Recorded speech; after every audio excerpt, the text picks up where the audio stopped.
Գնացինք եղբայրական գերեզմանատուն հրաժեշտ տալու եւ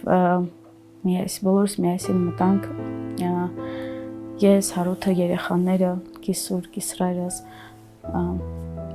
Գուրգենի կինը, երեխաները բոլորս միասին մտանք ու Հարութը երեխաների ներկայության դա առաջի դեպքն էր, որ գրկեց եղբոր քարը ու բարձրաձայն լացեց ու երեխաները այդ պահին հարցնում էին ինչու է պապան ինչ է կատարվում ու մենք բոլորս հեկեկում էինք ու չգիտեինք ուր ենք գնում, չգիտեինք այդ անորոշությունը, այդ